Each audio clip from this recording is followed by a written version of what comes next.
Welcome to a very special video out of my Luthier workshop. I know every time when people say, especially on YouTube, there is something special coming up, it sounds a little bit clickbaity, but in this case, believe me, and watch this video till the end, this is really special. Let me explain. And there's also a reason why I'm wearing this very old jacket. I used to buy this in 1987, I think. But the real reason why I'm doing this video is in this package. I received this from a very good customer of mine called Moritz, and I want to say a huge thank you for making this happen, because in this package there are like 4 very special pieces of, I will call it, rock and roll history. Back in the days in 1988, I was finishing my very first electric guitar. It's standing here. I will show it to you later in the video. Here is just an old picture to get an idea about the shape of this guitar. And I was visiting my very first, I will call, serious rock concert. And this was here in Frankfurt, in the Frankfurt Festhalle, which is an amazing location. And it was a concert of the one and only unique guitar player, Gary Moore. And in this package are 4 Ibanez Tube Screamers that Gary Moore used to play all over the years in this career. Maybe also at the concert when I was visiting him in the Frankfurt Festhalle. So let's have a look on these amazing pedals. And this is like number 1. It's a TS9. And there is another one, a TS10. And great because these 2 have the original packaging, which is amazing. And the other 2 are in these paper boxes. I will make a close-up from the stickers so you can see everything what maybe can be interesting for you. So let's start with that one. This is number 1.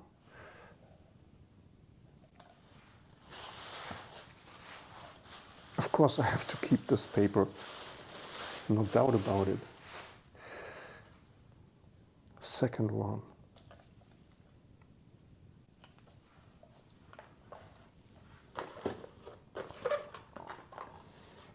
I used to have exactly the same one, but I sold it like a couple of years ago. Actually, I'm more the type that plays the blues driver.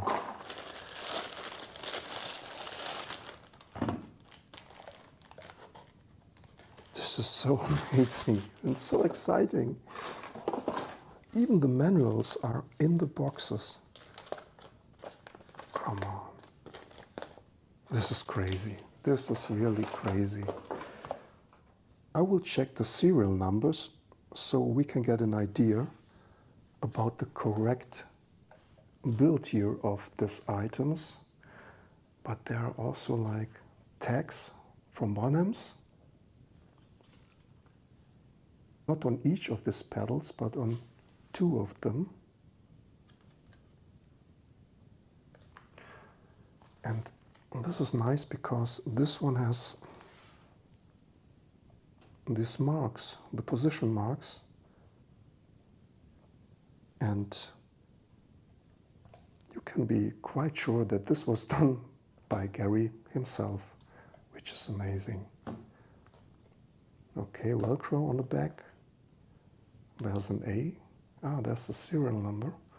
I will just check that and blend it in.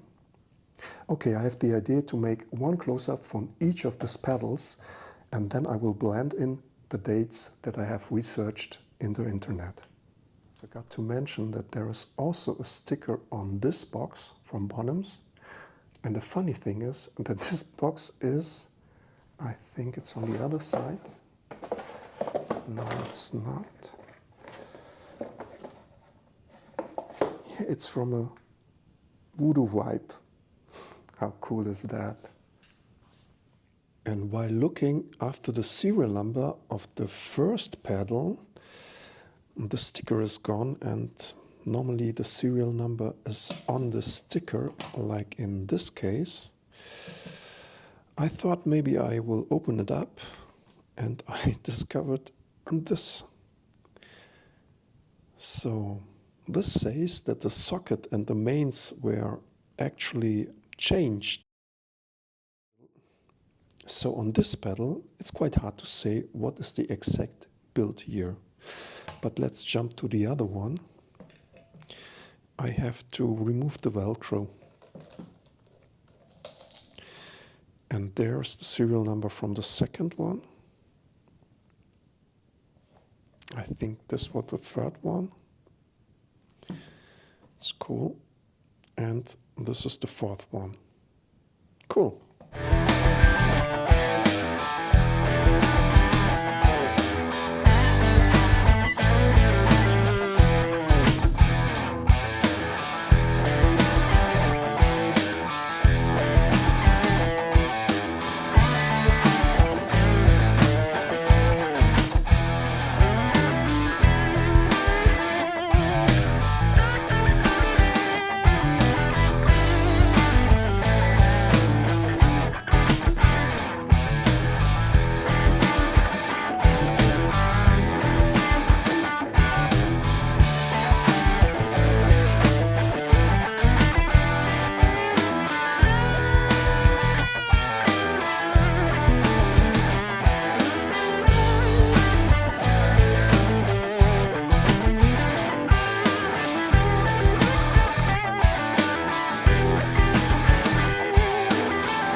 And I would say actually this one looks quite brand new. And also the position marks are not there like on the other. And I assume that this one was really kicked hard because of the condition. And if you compare this one and this one, it's like night and day. And maybe one of those 4 pedals were on stage when I was literally standing in the first line. I can remember that, watching Gary Moore in concert. For me, it's still unbelievable having these pedals in my tiny Luthier workshop. Incredible, what a story. I am really blessed. And now I have the idea, I want to show you my first ever built electric guitar. This is this one. This was the style in the 80s. Stop laughing. I love the shape. I've made it totally by hand. It's made out of one piece of maple. Also like this guitar. I like this one-piece maple bodies, inspired by Valley Arts. And if you're interested in a very special guitar build, I have to make some promotion for myself. You can watch my last guitar build series that I have made like last summer, where I've built an electric guitar without using any electricity, out in the nature, just by hand and traditional hand tools. I will place the link in the right corner. And now I think I will tune this up, grab these pedals, go up in my attic and make some music. And this is what I would recommend to everyone out there. Enjoy your life, make music, and see you the next time. Thanks for watching.